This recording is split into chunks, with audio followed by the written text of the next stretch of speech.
पिछली वीडियो में हमने 8 प्रिंसिपल्स के बारे में पढ़ा था। अब हम आगे की प्रिंसिपल्स पढ़ेंगे, जिसमें कि पहला प्रिंसिपल है principle of scalar chain.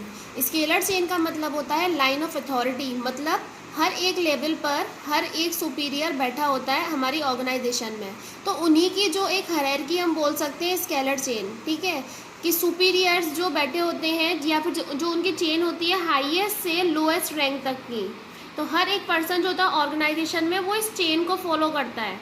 Like ये एक चेन है, ए जो है वो हमारा सुपीरियर है, वो बॉस है।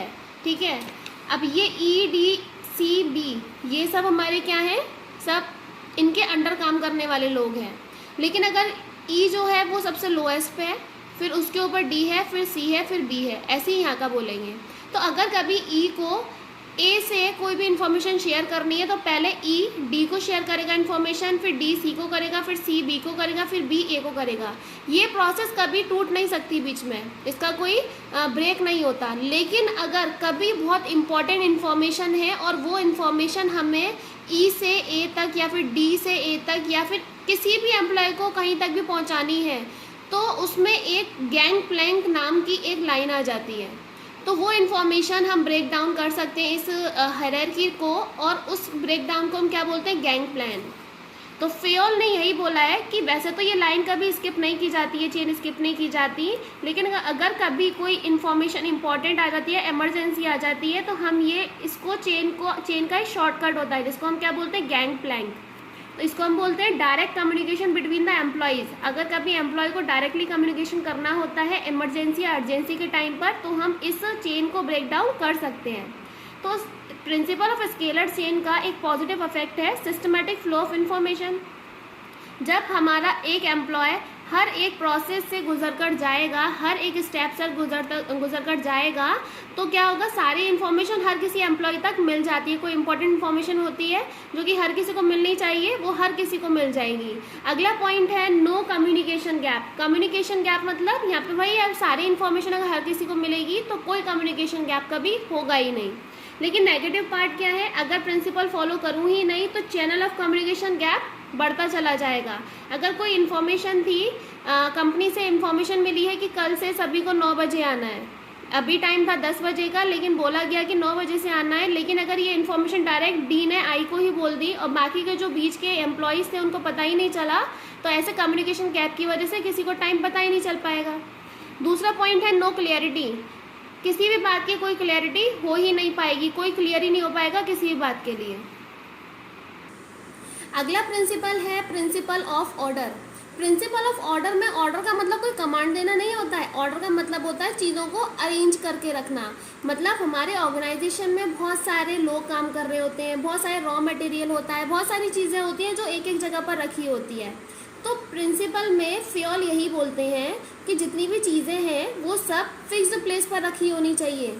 सभी चीज़ें चाहे कोई भी कहीं पर क्यों ना हो, वो सभी चीज़ों को अपनी फिक्स जगह पर ही रखेगा, जिससे कभी कोई कन्फ्यूज़न क्रिएट ना हो। लाइक मैं बोलती हूँ प्रोडक्शन हाउस है, प्रोडक्शन में क्या हो रहा है, जो हमारे टूल्स हैं उनका एक टूल स्टोर बना के रखा हुआ है, एक रूम बना के रखा हुआ है। लेकिन अगर जैसे हैमर है, हैमर क्या हुआ, अगर अभी मैंने स्टोर रूम में ना रख करके किसी टेबल पर रख दिया, तो किसी को पता नहीं चल पाएगा कि हैमर की जगह तो है स्टोर रूम, लेकिन अगर कोई ढूंढने जाएगा तो स्टोर रूम में ही जाएगा। तो स्टोर रूम में अगर नहीं मिलेगा तो सभी को कन्फ्यूजन क्रिएट हो जाएगी और टाइम वेस्ट होगा सिर्फ हैमर को ढूंढने के लिए।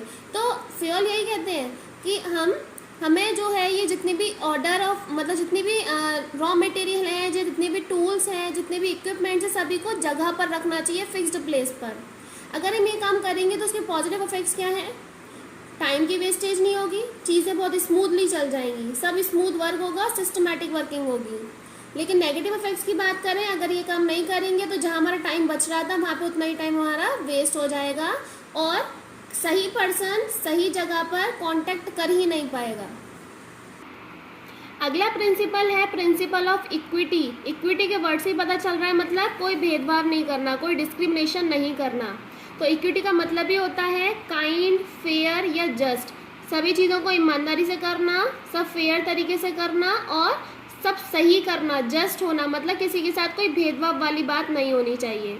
तो एम्प्लॉयज़ जो होते हैं, हर एक एम्प्लॉय क्या चाहता है कि हमारे साथ फेयर ट्रीटमेंट किया जाए, सभी को ईमानदारी से काम किया जाए, अगर कोई भी बात हो रही है तो मतलब कोई डिस्क्रिमिनेशन ना हो, ठीक है। तो फिर यही बोलते हैं कि बाइजनेस नहीं होनी चाहिए कभी भी। अगर बाइजनेस होती है तो एम्प्लॉय डिससेटिस्फाई फील करता है और वो कभी अपना काम अच्छी तरीके से नहीं कर पाएगा अगर वो डिससेटिस्फाई होगा तो इक्विटी का मतलब सिर्फ ये नहीं है कि आप उनको इक्वल सैलरी प्रोवाइड करो, जबकि उसका मतलब क्या है कि डिस्क्रिमिनेशन नहीं करना। तो मेन बात इक्विटी की क्या हुई, डिस्क्रिमिनेशन नहीं होना चाहिए किसी भी एम्प्लॉय के बीच में।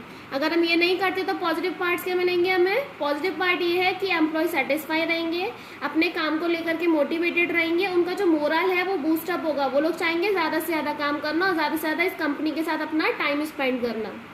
नेगेटिव इफेक्ट्स ये होंगे, अगर उनको डिस्क्रिमिनेशन किया जाएगा तो डिससेटिस्फाई रहेंगे। उसके बाद टर्नओवर भी इंक्रीज होगा। टर्नओवर मतलब एम्प्लॉयज़ का इस कंपनी को छोड़ के जाना इंक्रीज हो जाएगा। उसके बाद एम्प्लॉयज़ के बीच में अनहेल्दी रिलेशनशिप्स रहेंगी कि बॉस जो है हमारा वो दूसरे एम्प्लॉय को तो ज़्यादा फोकस करता है, हमसे कुछ बात ही नहीं करता या हमसे कुछ शेयर ही नहीं करता।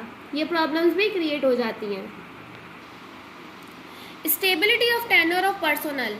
टेन्योर का मतलब होता है टाइम ड्यूरेशन। अगर एक इंसान कितने टाइम ड्यूरेशन तक एक कंपनी में काम कर रहा है, तो ये बोला जाता है कि अगर आप टाइम ड्यूरेशन को फिक्स कर देते हो तो एक एम्प्लॉय को कभी कोई प्रॉब्लम नहीं होती कहीं पे एडजस्ट करने में।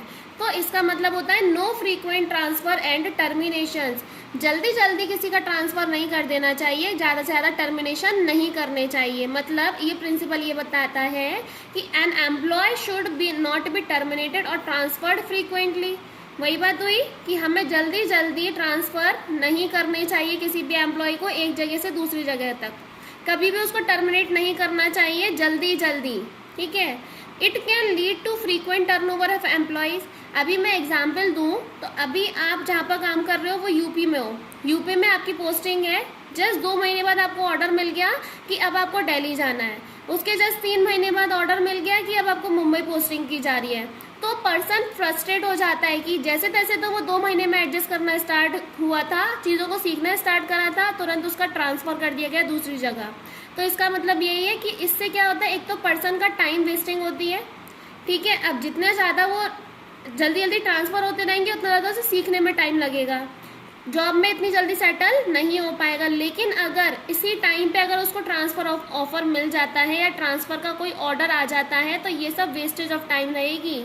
अगर विद इन 2 मंथ्स ही अगर आप किसी का जल्दी जल्दी ट्रांसफ़र कर देते हो या with in 6 month he transfer कर देते हो तो पर्सन सीख नहीं पाता है। तो अगर इसके पॉजिटिव पॉइंट्स क्या होंगे अगर हम इस प्रिंसिपल को फॉलो करेंगे तो इम्प्रूव एफिशिएंसी लेवल, लोगों के काम करने का तरीका बहुत इंक्रीज हो जाएगा। No wastage of time and resources. अभी जो यहाँ पर टाइम वेस्ट हो रहा था हमारा, लोगों का ट्रांसफ़र कर रहे थे, लोग सीख नहीं पा रहे थे, लेकिन यहाँ पे हम टाइम प्रॉपर देंगे तो टाइम का भी वेस्टेज नहीं होगा और लोग बेटर तरीके से सीख भी पाएंगे, बेटर लर्निंग हो पाएगी। नेगेटिव इफेक्ट्स क्या होंगे? Wastage of resources. अगर अच्छा कर रहे हैं तो सेवेज ऑफ रिसोर्सेज हो रहा है, अगर नेगेटिव की बात कर रहे हैं तो वहाँ पर वेस्टेज ऑफ रिसोर्सेज हो रहे हैं। अब पर्सन को जल्दी जल्दी ट्रांसफ़र ऑर्डर देते रहेंगे तो मतलब उसके अंदर फ्रस्ट्रेशंस आ जाएंगी और पर्सन उस अपनी जॉब से डिससेटिस्फाई रहेगा हमेशा। अगला प्रिंसिपल है इनिशिएटिव। इनिशिएटिव का मतलब होता है सेल्फ मोटिवेशन। एक एम्प्लॉय को सेल्फ मोटिवेशन बहुत ज़रूरी होता है। अगर वो खुद से ही मोटिवेटेड नहीं है तो अपने काम में मन लगा करके काम नहीं कर पाएगा। तो organisation should give an opportunity to the employee to take initiative in making and executing the plans. तो फ्योल ये बोलते हैं कि जब भी ऑर्गेनाइजेशन कोई भी प्लानिंग कर रही होती है या फिर कुछ भी मतलब डिसीजन लेने का काम आता है तो ये बोला जाता है कि एम्प्लॉयज़ को भी उसमें वेलकम करना चाहिए, एम्प्लॉयज़ को भी एक पार्ट देना चाहिए, उनको एक अपॉर्चुनिटी मिलनी चाहिए कि वो भी उस प्लानिंग में कुछ ना कुछ इनिशिएटिव दिखाएं, अपना खुद से मोटिवेशन दिखाएं, कुछ नए नए आइडियाज़ लेके आएँ। लेकिन अगर कोई एम्प्लॉय अपना आइडिया लेकर के आता है तो मैनेजर को उसे उस सजेशन को वेलकम भी करना चाहिए, उसके आइडिया को वेलकम करना चाहिए। और अगर उसका आइडिया अपनी ऑर्गेनाइजेशन के लिए बहुत हेल्पफुल माना जाता है तो उसे कुछ ना कुछ रिवॉर्ड भी देना चाहिए। इससे पर्सन क्या होता है, सेटिस्फाई भी हो जाता है और उसको सेल्फ मोटिवेशन भी मिलता है। अगर मैं इसके पॉजिटिव इफेक्ट्स की बात करूं तो पॉजिटिव इफेक्ट्स मतलब एक पर्सन क्या चाहेगा, अगर उसको वेलकम किया जा रहा है उसके आइडियाज़ को तो वो सोचेगा कि मेरे लिए मेरी एक कुछ ना कुछ रिस्पेक्ट है, मतलब फीलिंग ऑफ बिलोंगिंगनेस होती है उसके अंदर। दूसरी चीज़ सेल्फ मोटिवेशन होता है, अपने काम को जल्दी जल्दी कंप्लीट करने का या अपने काम को मन लगाकर करने का। नेगेटिव इफेक्ट्स, अगर आप एम्प्लॉयज़ के आइडियाज़ को वेलकम नहीं करते हो तो एक पर्सन जो होता है वो सेल्फ मोटिवेटेड नहीं होता है। दूसरी चीज़ डिमोटिवेटेड हो जाएगा और फीलिंग ऑफ बिलोंगिंगनेस की, मतलब बिलोंगिंगनेस की फीलिंग कोई रहेगी नहीं उसके अंदर। अगला प्रिंसिपल है एस्पिरेट डे कॉप्स। वर्ड अजीब है लेकिन उसका मीनिंग बहुत ही सिंपल है। एस्पिरेट डे कॉप्स का मतलब होता है मिलजुल कर काम करना, यूनिटी में काम करना, हारमनी के साथ काम करना, मतलब ओवरऑल कोऑर्डिनेशन के साथ काम करना। फेयर यही बोलते हैं कि बहुत इंपॉर्टेंट चीज़ होती है ऑर्गेनाइजेशन में कि वो यूनिटी के साथ काम करें और कोऑर्डिनेशन के साथ काम करें। अगर कभी किसी को ज़रूरत पड़ रही है तो वो काम एक दूसरे की, मतलब हेल्प करते रहें वो एक दूसरे को, और काम जल्दी से जल्दी हो जाए।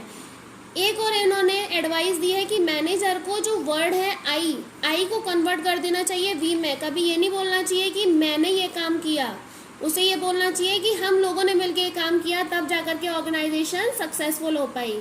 इससे क्या होता है, एम्प्लॉयज़ में एक ट्रस्ट रहता है कि हाँ हमारी ऑर्गेनाइजेशन हम पर ट्रस्ट करती है और हमारे लिए कुछ ना कुछ अच्छा करना चाहती है।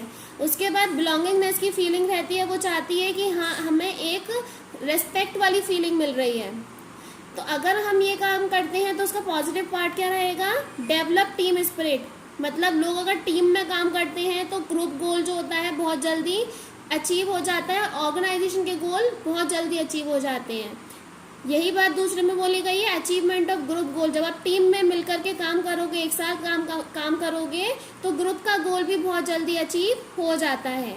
नेगेटिव इफेक्ट्स की बात करूं, जब आप मिलकर काम भी नहीं करोगे तो कोई अचीवमेंट भी नहीं मिलेगी और कोई टीम स्पिरिट भी नहीं रहेगी, ना ही कोई कोऑर्डिनेशन रहेगा।